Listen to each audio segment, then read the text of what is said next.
էր, բայց գնաց, որովհետև տեղեկացրին, որ նիստը հետա ձգվում է։ Պարոն Հակոբյան, մանրամասնեք, ինչ հիմքով, ինչու։ Ուրեմն այս նիստը միջնորդության քննությունը նշանակվել էր դեռևս 3 ժամը 22:00-ին։ Նիստը կայացել էր, բայց քանի որ նախագահին պատշաճ ծանուցում չէր ուղարկվել, նիստը հետաձգվեց այսօր 14:30։ Սերժ Սարգսյանը 14:30 ներկայացել է, մեզ հայտնեցին, որ դատական նիստը տեղի չի ունենալու։ Ինչ պատճառների մասին։ Պատճառը ասեցին ինչ-որ դատավորի հետ կապված, չգիտեմ։ Անձնական խնդիր։ Հա, ինչ-որ տենց բան չկոնկրետացեցին։ Իսկ երբ է կայանալու։ Դրա մասին տեղեկություն չկա։ Պարոն Հակոբյան, ամեն դեպքում հիշեցման կարգով այս նիստը դարձյալ դատախազության միջնորդությունն է խափանման միջոցի փոփոխության հարցով։ Կհստակեցնեք ամեն դեպքում, թե ինչն է հիմք հանդիսացել այս միջնորդության համար։ Գոնե ինչը որ հնարավոր է մամուլի համար լրատվամիջոցներում։ Կա մի գրություն, որում արձանագրված է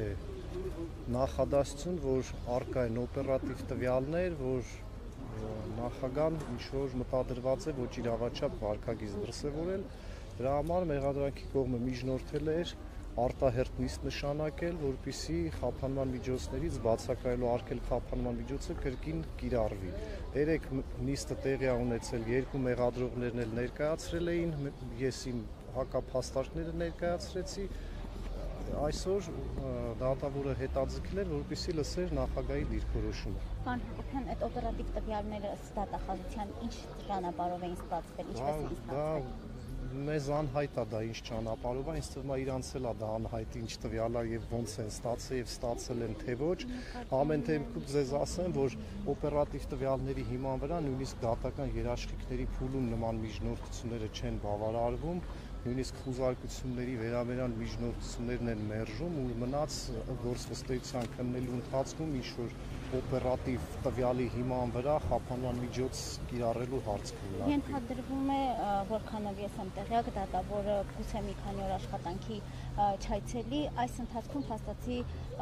խափանման միջոց ընտրված չէ Սերժ Սարգսյանի նկատմամբ, նա Հայաստանից խափանման միջոց ընտրված է, չէ, բացակայելու արգելք կիրառված չէ, նա Հայաստանից դուրս գալու մտադրություն ունի, պլանավորում է դուրս գալ։ Քրեական դատավարության օրենսգրքով մեղադրյալի կարգավիճակում գտնվող անձը ունի պարտականություն։ Նույնիսկ եթե բնակության վայրը կարճ ժամանակով փոխում է, ինքը պարտավոր է այդ մասին տեղյակ պահել վարույթ իրականացնող մարմնին։ Հետևաբար, եթե այդպիսի ցանկություն լինի, պարտադիր պետք է նախապես տեղյակ պահվի վարույթ իրականացնող մարմինը։ Հետևաբար այստեղ տենց խնդիր չկա, այո։ Այսինքն չէ, ուղղակի ես ուզում եմ հասկանալ, գուցե իսկապես պլանավորել է գնալ եւ բացակայելու արգելք եթե չկա, կարող է եւ գնալ, խնդիր չկա։ Հիմա տեսեք, այս խափանման միջոցի վերաբերյալ 4 առանցին քրեական վարույթներ էր դատարան մուտք եղել։ 4-ով էլ խափանման միջոցները բացակայելու արգելքը վերացվել էր։ Հետևաբար եթե այդպիսի մտավախություն լիներ, գոնե մեկ քրեական գործով վարույթ իրականացնող մարմինը դա իրական կհամարեր։ Մտավախություն չունեք, որ դուրս գալու դեպքում ինչ-որ խոչընդոտներ կստեղծվեն նախագահի համար։ Չեմ կարծում։ Եվ նայեք, ստացվում է, որ ոչինչից չեմ զարմանում։